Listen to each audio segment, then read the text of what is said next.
नमस्कार, आप देख रहे हैं प्राइम न्यूज। आपके साथ हूं मैं मीनाक्षी। तो देखिए, बिना एग्जाम कैसा होगा भविष्य। कोरोना की दूसरी लहर का असर अब लगभग खत्म हो गया है, लेकिन सरकार अभी भी 12वीं क्लास की परीक्षा कराने के पक्ष में नहीं है। वहीं दूसरी तरफ सिटी मॉन्टेसर के स्कूली संस्थापक डॉक्टर जगदीश गांधी लगातार ये मांग कर रहे हैं कि 12वीं क्लास की परीक्षा को कराया जाना चाहिए। तो ऐसे में परीक्षा को लेकर डॉक्टर जगदीश गांधी की बात पर क्या सरकार को विचार करना चाहिए या नहीं, इसको लेकर चर्चा काफी महत्वपूर्ण हो जाती है, क्योंकि यहां सवाल बच्चों के भविष्य का है। तो आज हम अगले आधे घंटे यही चर्चा करेंगे कि बच्चों के भविष्य को लेकर लिया गया यह फैसला कितना जायज है, बच्चों के भविष्य पर इस फैसले का कितना असर पड़ेगा।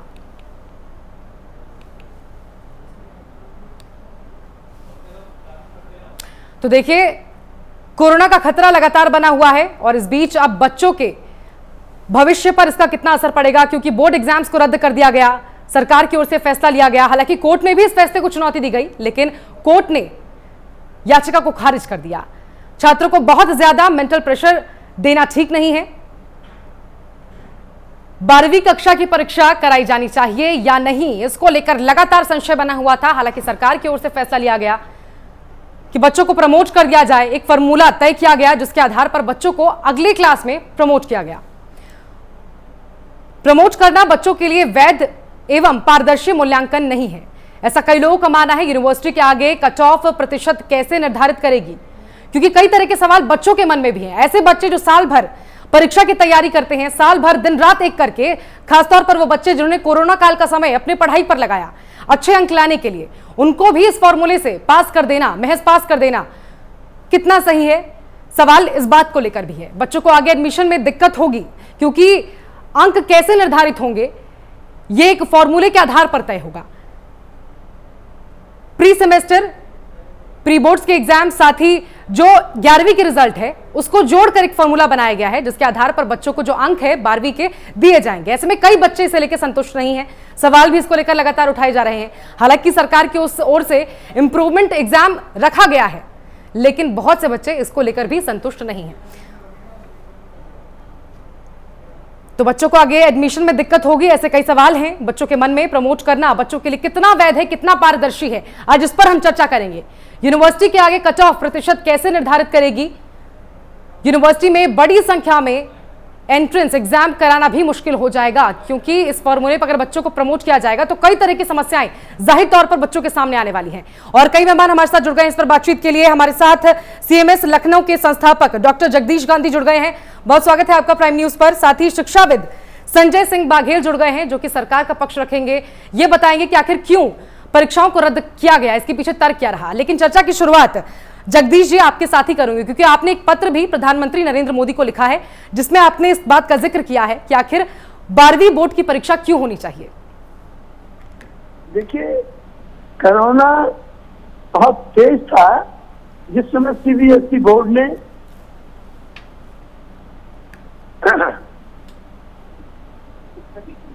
देखिए कोरोना बहुत ज्यादा था जी, जिस समय सीबीएसई बोर्ड ने और आईसीएसई बोर्ड ने ये निर्णय लिया कि बच्चों के कोरोना न हो जाए, इसलिए ये परीक्षाएं रद्द की जाती हैं और इस पर एक फॉर्मूला हम बनाएंगे और उसके आधार पर मार्किंग करेंगे।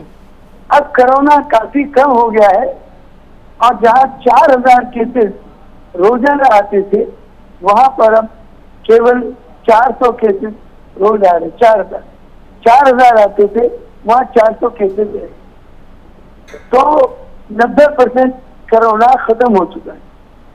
और नीट की परीक्षा हो रही है, IIT जी की परीक्षा हो रही है, और यूनिवर्सिटी के इम्तिहान होंगे, उनकी भी परीक्षा होगी।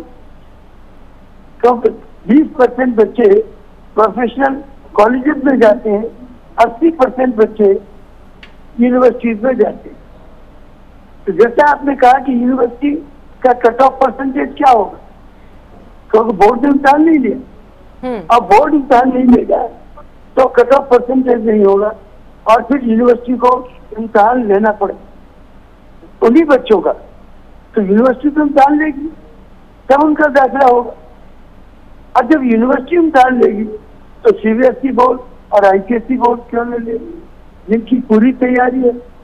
क्योंकि हमेशा मार्च में ये परीक्षा लगभग सभी बोर्डों की हो जाती जी। है। ICSE board, CBSE board, state board, UP board, Maharashtra board, सारे बोर्ड की परीक्षाएं हमेशा मार्च में हो जाती है और इनकी तैयारी दिसंबर, जनवरी और फरवरी में हो जाती है। तो इनके पास तो पूरी तैयारी, पेपर भी बने रखे, कॉपियां भी छपी रखी, कॉपियां स्कूलों में भी आ गई, मेरे यहाँ भी सब कॉपियां आ गई। अब सवाल यह है कि अब बच्चों से कहा जा रहा है, मेरा कहना है कि जब कोरोना कम हो गया है और आप परीक्षाएं गवर्नमेंट ऑफ इंडिया करा रही है नीट की और IIT की, जी की, वो भी इंटरमीडिएट के बच्चे, यही इंटरमीडिएट के बच्चे यूनिवर्सिटी में इम्तहान देंगे दाखिले के लिए, तो कट ऑफ परसेंटेज ही होगा, तो इनका इम्तहान तो हो ही रहा है। कहने का तात्पर्य है कि बोर्ड की पूरी तैयारी है, तो उनको क्यों नहीं करने देते, नंबर 1। नंबर 2, जो बच्चे हैं 12th के 12वें दर्जे के, मेरे पास 748 बच्चों ने फॉर्म भरा है सेकेंड ईयर का। हर बच्चा रो रहा है, उनके माता पिता रो रहे हैं, वो कह रहे हैं कि हमने जब 2 साल तक मेहनत की है तो हमें 40% किस आधार पर हमारा मूल्यांकन होगा, वाई नॉट 100% मूल्यांकन। जो हमारी 12वीं की परीक्षा का ज्ञान है उसकी परीक्षा लीजिए और हमको जो हमारा ड्यू हो वो हमें मिलना चाहिए, परीक्षा में जैसा किया हो वैसा हमें मिलना चाहिए। ये जो 40% आप लेंगे और 30% 11th का लेंगे और 30% 10th का, तो 11th में तो हम सभी जानते हैं कि बच्चे बहुत सीरियस नहीं होते, मार तोड़ के पढ़ाते हैं उनको, लेकिन वो बहुत सीरियस नहीं होते क्योंकि उन्हें मालूम है कि ये परीक्षा तो घर की है, होम एग्जामिनेशन। और 10th में बच्चे बहुत छोटे होते हैं, तब मैच्योर नहीं होते, तो उन परीक्षाओं के आधार पर हमारा रिजल्ट जो जोड़ा जाए, हमारे यदि 99% नंबर यदि आते हैं तो हमारे 75% नंबर आएंगे जी, जोड़ देंगे। तो why should I suffer, under which law? मैंने 100 रुपए का काम किया, मजदूरी की, आप कहते हैं हम 40 रुपए देंगे क्योंकि तुमने पहले दिन जो काम किया था वो थोड़ा कम था और जो एक दिन और पहले किया था वो भी 33% किया था, उसके हिसाब से हम तुम्हें 40% ही देंगे मजदूरी। तो किस लॉ में, अंडर व्हाट लॉ? कौन सा ऐसा देश का कानून है कि वो बच्चा 100% मेहनत करे और उसको 40% उसकी वेटेज की जाए? जी संजय जी, जगदीश जी की आपने बात पूरी सुनी होगी, मैं संजय जी से जवाब ले लेती हूँ। जगदीश जी, फिर आपके पास वापस आऊंगी। उनका कहना यह है कि बच्चे हर एग्जाम के लिए उतना जोर नहीं लगाते हैं, प्री एग्जाम्स के लिए बच्चों ने उतनी तैयारी नहीं की होगी जितनी फाइनल के लिए वो कर रहे होंगे, तो ऐसे में कैसे इसको आंका जाएगा? और आगे बच्चों को, जब बच्चे यूनिवर्सिटीज में जाएंगे तो उनको एडमिशन लेने में भी कहीं ना कहीं दिक्कतों का सामना करना पड़ेगा, उनका ये कहना है। जी मीनाक्षी जी, मैं माननीय जगदीश गांधी जी की पूरी बात सुन रहा था। देखिए, ऐसी आपदाएं रोज रोज नहीं आती। यदि इतिहास उठाकर देखें तो पिछले 100 साल में पहली बार इस तरह की घटनाएं फिर से रिपीट हुई है। अब जब पिछली बार आई थी तो सबको पता है कि दुनिया में 50 करोड़ लोग मारे गए थे। दूसरा, सरकार कभी भी कोई हो सत्ता पे, उसकी हमेशा जब निर्णय लेती है तो भी उसको बुरा माना जाता है, जब निर्णय नहीं लेती है तो भी बुरा माना जाता है, क्योंकि सरकार की स्थिति ना निगलने की बनती है ना उगलने की बनती है। लेकिन ये सच्चाई है कि यदि जान बची रहेगी तो पूरा जहान बचा रहेगा, ये हम लोग कहावत सुने हैं और सभी जगह रिपीट किया जा रहा है।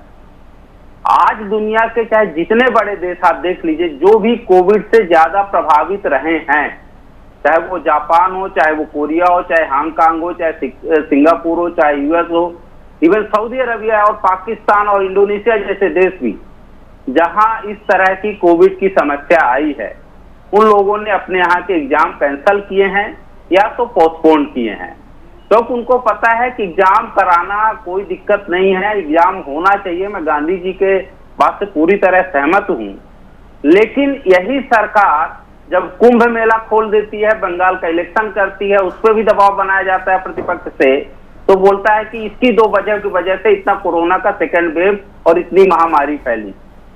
आप जानते हैं कि भारत का 35% जो है यूथ जो है 60% के आसपास है, और उसमें से यदि हम 25 साल से नीचे देख ले संख्या जो एग्जाम देने की स्थिति में, चाहे वो 12th बोर्ड हो चाहे कॉलेज के हों, उनकी संख्या कम से कम नहीं 40 से 50% है जी। तो एक इतने बड़े वर्ग को आपको क्या लगता है कि इस महामारी में इस आशंका में झोंक दिया जाना चाहिए? यदि ऐसा है, क्योंकि जब आप एग्जाम में जाएंगे तो ऐसा है नहीं कि आप अपने आप को रोक पाए, आप बात करेंगे ही। और पूरी दुनिया कह रही है कि डेल्टा नाम का थर्ड वेव आने वाला है, और सबसे ज्यादा जो प्रभावित करने वाला है 18 साल से नीचे के बच्चों को प्रभावित करेगा जी। ये पूरी दुनिया, WHO सब लोग बोल रहे हैं। ऐसी स्थिति में, और सब ये भी है, यदि आप पिछले 2-3 दिन का रिपोर्ट देखिए तो महाराष्ट्र में, मध्य प्रदेश में और गुजरात में डेल्टा सी की ये कोविड-3 का जो है एक तरह से वार स्टार्ट हो गया है। डेल्टा हमारे यहाँ पहुंच चुका है, जिनकी संख्या लगभग पिछले कल की रिपोर्ट में बता रहा हूँ 60 के आसपास थी। बिल्कुल गांधी जी बोल रहे हैं कि अब कोविड ना के बराबर है। आप रिपोर्ट जो दिखाते हैं उसमें आप देखिए 50 से 60% जो है, 50 से 60 हजार लोग आज भी कोरोना से ग्रसित हैं, जिसमें से 2 से 3 हजार लोग मर रहे हैं अभी भी। संख्या कम हुई है, बिल्कुल मैं सहमत हूं, खत्म नहीं हुई है। बिल्कुल, तो संख्या कम हुई है, खतरा अभी भी कम नहीं हुआ है। खतरा कम नहीं हुआ है, तो क्या लगता है कि इसको एक तरह से पुनः से हम पूरी तरह से खोल दिया जाए, जो एक तरह से कम्युनिटी सेंटर हैं, स्कूल कॉलेजेज हैं, कोचिंग सेंटर हैं, उन सबको खोल देंगे तो हमें ये एक तरह से एग्जाम सबसे बड़ा। बिल्कुल संजय जी, आपकी बातों का जवाब मैं जगदीश जी ले लेती हूँ। जगदीश जी, संजय जी का कहना है कि सरकार के लिए ना निगलते बन रहा है ना उगलते बन रहा है। मतलब कुंभ के समय में फैसला लिया तो भी विरोध का सामना करना पड़ा, आलोचनाओं का सामना करना पड़ा। बच्चों के समय में फैसला लिया गया क्योंकि तीसरी लहर को लेकर खासतौर पर बच्चों के लिए चिंता जताई जा रही थी, इसीलिए ये फैसला सरकार ने लिया। आप क्या कहेंगे? देखिए, स्कूल में कंट्रोल एनवायरनमेंट होता है। स्कूल में थर्मल स्कैनिंग होती है जी। स्कूल में थर्मल स्कैनिंग होती है, लाइन से बच्चे आते हैं, भीड़ भाड़ नहीं होती, और क्लास में जब बिठाया जाता है तो 6 फुट की दूरी पर या उससे भी ज्यादा दूरी पर बिठाया जाता है। तो कंट्रोल होने की वजह से वहां पर कोविड का खतरा नहीं होता, बिल्कुल नहीं होता। 3 महीने के लिए बीच में स्कूल खुले, एक बच्चे को भी पढ़ाई हुई, किसी को कोरोना पूरे देश में नहीं हुआ जी। नंबर 1। नंबर 2, आप देखिए मॉल्स खुले हुए, सारे आप देखें तो मेट्रो खुली हुई है, बाजार खुले हुए। आप मॉल्स में चले जाइए, इतनी भीड़ है। लखनऊ के मॉल्स में मैं गया हूँ, इतनी भीड़ है लड़के और लड़कियों की कि एक से एक सटे हुए हैं। वहां कोरोना होगा। सब्जी मंडी चले जाइए, वहां पर कोरोना होगा। सब कुछ खुला हुआ है, शराब की दुकानें खुली है, इतना धक्का मुक्की तो शराब पीने लोग जा रहे हैं, वहां कोरोना होगा। अरे स्कूल में कहाँ कोरोना होता है? स्कूल में कहाँ बच्चे भीड़ भाड़ में जाते? एक एक बच्चा लाइन से आता है, एंट्रेंस होती है, उसकी थर्मल स्कैनिंग होती है, सैनिटाइजेशन होता है, मास्क लगा के बच्चा बैठता है, 6 फुट की दूरी पे बैठता है। तो सावधानी बरतनी चाहिए, और वो सावधानी के साथ में इम्तिहान हो तो कोरोना का भय नहीं। संजय जी देखिए, बोलिए, बात पूरी कीजिए। 100 कितनी आबादी है देश की? 125 करोड़ से ज्यादा, 130 करोड़। 130 करोड़ में से 1 करोड़ को कोरोना मान लीजिए हो गया हो, तो 129 करोड़ को तो कोरोना नहीं है। क्यों नहीं हुआ? क्योंकि वो एक उन्होंने ख्याल किया था, उन्होंने अपने आप को बचाया, नहीं तो 130 करोड़ को पूरा हो जाता। तो ये सावधानी स्कूलों में बरती ही जाती है, नंबर 1। नंबर 2, कि जैसे मैंने कहा कि आप बच्चों का इम्तिहान नहीं लेगी, तब क्या हो?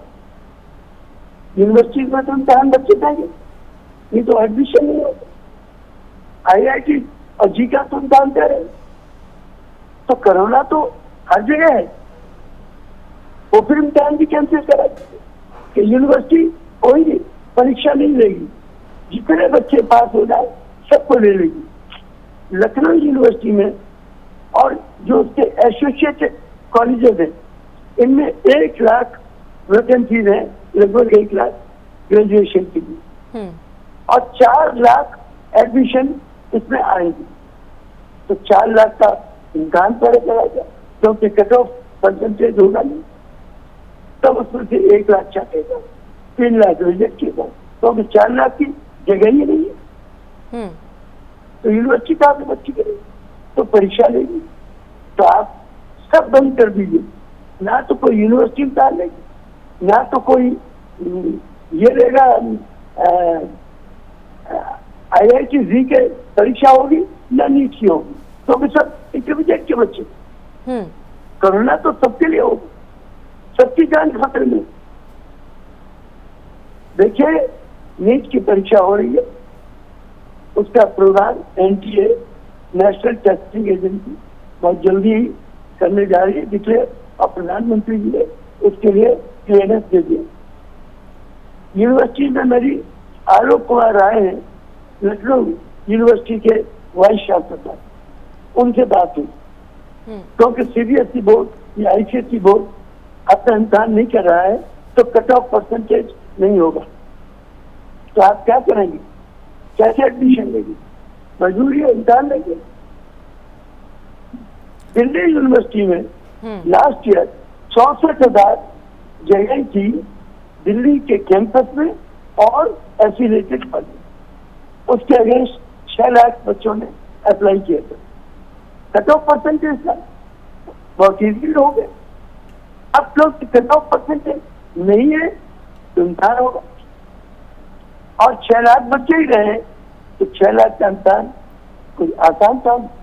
6 लाख में से 5,24,000 बच्चों को रिजेक्ट करना है, तब 64,000 बच्चे लेंगे। ये सेम संख्या है। Is it possible? माननीय संजय बहुत विद्वान व्यक्ति। बिल्कुल जगदीश जी, सवाल तो है। मैं संजय जी से आपकी बातों पर सवाल ले लेती हूँ। संजय जी, जगदीश जी का कहना है कि बच्चों का भविष्य, अगर आज जो सरकार फैसला ले रही है, बच्चों का भविष्य हमेशा के लिए उससे प्रभावित हो जाएगा। बच्चे यूनिवर्सिटी में एडमिशन लेंगे, जैसी यूनिवर्सिटी में एडमिशन मिलेगा उसके आधार पर उनकी पढ़ाई होगी। और उनका यह भी कहना है कि जब बाजार खुल गए हैं, तमाम चीजें खुल रही हैं, तो बच्चों की परीक्षाएं क्यों नहीं कराई जा सकती हैं आखिर? बिल्कुल, मैं जगदीश गांधी जी की बात से सहमत हूँ कि स्कूल में जो है एक तरह से ज्यादा व्यवस्था होती है, सैनिटाइजेशन की व्यवस्था होती है, डिस्टेंसिंग की व्यवस्था होती है।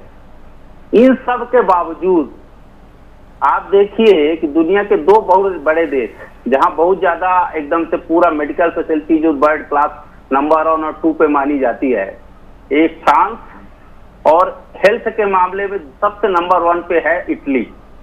यहाँ भी स्कूल खोले गए थे, ठीक है। यहाँ जब स्कूल खोले गए थे तो उनको 1 महीने के भीतर यहाँ स्कूल बंद कर दिए गए। उसका एक बहुत बड़ा कारण था कि 70 से 80% स्कूल जाने वाले बच्चे तमाम सुरक्षा के बावजूद वो संक्रमित हो गए। क्लास में डिसिप्लिन हो सकता है, स्कूल के बाउंड्री के अंदर डिसिप्लिन हो सकता है। क्या आप छोटे बच्चों को अपने इमोशन को व्यक्त करने के लिए दोस्तों से रोक सकते हैं? सबसे बड़ा सवाल ये। दूसरा, सर ने बहुत जगह का उदाहरण दिया, आप लोगों ने समाचार पत्रों में पढ़ा होगा, जब एक तरह से कंप्लीट लॉकडाउन नहीं था तब भी हम लोग यूनिवर्सिटी जा रहे थे। मैं एक यूनिवर्सिटी से जुड़ा हुआ हूँ जी। तो आपने सुना होगा कि AMU में 20 दिन के भीतर लगभग 15 से 20 प्रोफेसर अपनी जान गंवा बैठे कोरोना और कोविड से। दूसरा, दिल्ली विश्वविद्यालय जहां से मैं संबंध हूँ, यहाँ लगभग 50 से 60 हमारे यहाँ प्रोफेसर फैकल्टी जो जा रहे थे छोटे छोटे काम करने के लिए, लैब के लिए, कुछ बताने के लिए, कंसल्टेशन के लिए, जबकि ये रिस्ट्रिक्शन था कि एक दिन में 5 से ज्यादा बच्चे नहीं मिल सकते हैं। और ये काम थोड़ा बहुत चलता रहे। सब दिल्ली यूनिवर्सिटी में 50 से 60 हमारे शिक्षक बंधु चले गए कोरोना की वजह से, रजिस्ट्रार साहब हमारे यहाँ चले। ये स्थिति तब है जब पूरी तरह रिस्ट्रिक्शन है कि 5 से ज्यादा नहीं हो सकते जी। सर बोल रहे हैं कि सभी जगह जो है तो ऑफलाइन एग्जाम अब होने की तैयारी हो गई है। पता नहीं सर ने पेपर पढ़ा या नहीं पढ़ा, पिछले 2-3 दिन में यूपीएससी जो 25 जून को होने वाला एग्जाम था वो कैंसिल कर चुका है। दिल्ली यूनिवर्सिटी जो है फर्स्ट ईयर सेकेंड ईयर के एग्जाम के लिए भी बोलता है कि इंटरनल असेसमेंट के आधार पर हम लेंगे, हो सकता है फाइनल का हम ऑनलाइन एग्जाम लें। ऑनलाइन वर्ड यूज किया है, बुला करके क्लासरूम एग्जाम की बात नहीं किया, ऑफलाइन। दूसरा, आपने देखा होगा पूरी दुनिया की शिक्षा व्यवस्था एक समय के हिसाब से चेंज होती है। यहाँ 30 + 30 + 40 का जब फार्मूला है 10, 11, 12 का, और दुनिया आज जब आपने सुना होगा कि आपने विद्या विमुक्ता है, वहां से विद्या की परिभाषा शुरू हुई, तो विद्या वह है जो मोक्ष प्रदान करती है। विद्या ददाति विनयम तक जाते हैं, तो जिससे योग्यता प्राप्त होती है, जिससे सुख मिलता है। 1986 में आता है विद्या वह है जो रोजगार प्रदान करे जी। 2003 में आता है कि विद्या वह है जो सूचना प्रौद्योगिकी युक्त हो, वही विद्या है। आज की विद्या की यदि हम परिभाषित करें 2021 में जिस तरह की सिचुएशन पूरी दुनिया में हो रही है, टीसीएस जैसी कंपनियां जो भारत की नंबर 2 कंपनियां हैं सॉफ्टवेयर में, वर्ल्ड में भी हैं, वो बोल रहे हैं कि आने वाले दिनों में हम पूरे एम्प्लॉय को ऑफिस में जाना, लगभग 75% हमारे एम्प्लॉय ऑफिस से काम नहीं करेंगे, अपने घर से काम करेंगे। तो उनको लग रहा है कि ऐसे भी प्रोडक्टिविटी यदि हम ज्यादा बढ़ सकती है, घर में बैठ करके हम ज्यादा सुविधा दे सकते हैं और एम्प्लॉय असेसमेंट कर सकते हैं, तो बच्चों का असेसमेंट क्यों नहीं हो सकता है? जबकि पूरे शिक्षाविद न्यू एजुकेशन पॉलिसी में बोल रहे हैं कि एग्जाम क्या है, असेसमेंट क्या है, मूल्यांकन क्या है, एक लाइफ लॉन्ग लर्निंग प्रक्रिया है। आप एक महीने पढ़ करके आप 100 में 100 नंबर ला लें, लेकिन जब इंटरव्यू देने जाते हैं तो वो 100 नंबर किसी काम का नहीं होता। हम आपका ओवरऑल पर्सनालिटी चेकअप करते हैं, पर्सनालिटी का एक तरह से असेसमेंट होना चाहिए। तो जब हम बोलते हैं लाइफ लॉन्ग लर्निंग प्रक्रिया है, तो आपको उसमें सभी चीजें शामिल होती हैं। मैं मानता हूं कि ऑफलाइन का कोई विकल्प नहीं हो सकता, लेकिन क्या जान से बड़ा एग्जाम हो सकता है? बिल्कुल नहीं संजय जी, जान से बड़ा एग्जाम नहीं हो सकता। लेकिन ये मेरा सवाल आपसे है, क्योंकि हाल फिलहाल में खबरें कल ही पढ़ रही थी कि अब कई राज्य ऐसे हैं, उत्तर प्रदेश में भी स्कूलें खुलने की तैयारी हो रही है। जुलाई के कुछ सप्ताह में हो सकता है स्कूल भी खुल जाए, 9वीं से 12वीं के बच्चों की पढ़ाई शुरू हो सकती है। ऐसे में परीक्षा क्यों नहीं कराई जा सकते हैं? क्योंकि अभी भी बहुत से बच्चे ऐसे हैं संजय जी जिनके जो इस फैसले को लेकर इस फॉर्मूले से संतुष्ट नहीं है। मैं बिल्कुल मानता हूं कि बहुत सारे पेरेंट्स नहीं संतुष्ट होंगे, बहुत सारे बच्चे नहीं संतुष्ट होंगे, क्योंकि 11th वो जैसा सर भी बोल रहे हैं, गांधी साहब की 11th में सीरियस नहीं होते, 12th में सीरियस होते हैं। तो उनके लिए सरकार ये तो ऑप्शन दे रही है ना कि जिन्हों संतुष्ट नहीं है, जिनके लगता है नंबर कम आए हैं, वो 12th आप 30 + 30 + 40 भूल जाइए, आप एग्जाम दीजिए 12वीं में आके। वो ऑप्शन तो आपके पास सरकार ने छोड़ रखा है ना, ये तो नहीं कह रहे कि आपको ऑप्शन हम नहीं दे रहे हैं। जो संतुष्ट नहीं है वो एग्जाम दे के अपना एकदम मूल्यांकन करा लें, जो लगता है कि ये इससे संतुष्ट है वो इस फार्मूले में चले जाएं। तो विकल्प तो दोनों हाथ में आपके एक तरह से कहीं तो लड्डू है ना आपके पास। असेसमेंट इंटरनल असेसमेंट में मिला तो भी अच्छा, नहीं मिला संतुष्ट है तो दूसरे हाथ से लड्डू खा लीजिए, क्या दिक्कत है आपको? विकल्प तो दोनों दे रखे हैं आपको, ऐसा तो है नहीं कि आपका दरवाजा रोक दिया। बिल्कुल संजय जी, जगदीश जी आपने तमाम बातें संजय जी की सुनी है, मैं आपसे इस पर आपकी प्रतिक्रिया लेना चाहूंगी। और आपने पत्र भी लिखा है प्रधानमंत्री नरेंद्र मोदी को, उस पत्र में क्या कुछ आपने बातें लिखी हैं? क्योंकि ऐसे कई बच्चे हैं जो शायद आपकी बातों से इत्तेफाक रखते होंगे। देखिए, मेरा कहना यह है कि इन्होंने कहा कि विदेशों में ऐसा है वैसा है, बिहार में ऐसा हुआ, और कोरोना पीरियड में कई लोगों की डेथ हुई। तो कोरोना पीरियड में तो डेथ हुई है। प्रश्न ये है कि जब कोरोना कम हो गया तो कितने लोगों को कोरोना बढ़ रहा है, कितना तीव्रता से बढ़ रहा है, तीव्रता से कम होता जा रहा है। और फिर सवाल यह है कि आप सब कुछ बंद कर दीजिए, मेट्रो भी बंद करिए, मॉल भी बंद करिए, मार्केट भी बंद करिए, क्योंकि कोरोना एक जगह होता है वो सब बंद कराइए। स्कूल में तो पढ़ाई हो, स्कूलों में तो इम्तिहान होना चाहिए, स्कूलों में तो कंट्रोल है। जहाँ पर कोरोना हो सकता है, मौत जहाँ हो सकती है, वो तो फिर खोल लगता है। आपने मार्केट खोल दिए, मेट्रो खोल दी, सारे मॉल खोल दिए, सब कुछ खोल दिया सारे देश भर में, और अब कोरोना कम हो रहा है तो आप कह रहे हैं कि ये बच्चे नहीं, 18 साल के युवक हैं, इनका भविष्य बर्बाद हो जाएगा, इनकी जिंदगियां बर्बाद होगी, इनके शादियां होगी, इनके बच्चों को रोटी कहाँ से खिलाएंगे, कि जॉब में कोई ले लेगा इनको। ये जो पीरियड का रिजल्ट होगा ये कोरोना रिजल्ट कहलाएगा। दैट मीन्स कि इनके बच्चों का इम्तिहान नहीं हुआ, इनको नंबर ऐसे ही दे दिए गए। बिल्कुल जगदीश जी, मुझे बिल्कुल शक नहीं है आप जो बातें कह रहे हैं। बहुत से छात्र अगर हमें देख रहे होंगे तो उनके मन में भी यही सेम सवाल होंगे, यही सेम बातें उनके मन में भी होंगी। बहुत शुक्रिया संजय जी आपका हमारे साथ जुड़ने के लिए इस खास बातचीत में। जगदीश जी आपका भी बहुत शुक्रिया हमारे साथ चर्चा में शामिल होने के लिए। तो देखिए, इसमें कोई शक नहीं है कि कोरोना ने बच्चों की उलझनें बढ़ा दी हैं, लेकिन इस बीच सरकार का फैसला यही है कि परीक्षाओं को रद्द किया जाएगा और एक फॉर्मूला जो तय किया गया है उसी के आधार पर बच्चों को उत्तीर्ण किया जाएगा, यानी कि अगले कक्षा में प्रमोट किया जाएगा। इसी के साथ फिलहाल हमारी खास पेशकश में इतना ही। आप देखते रहिए प्राइम न्यूज। नमस्कार।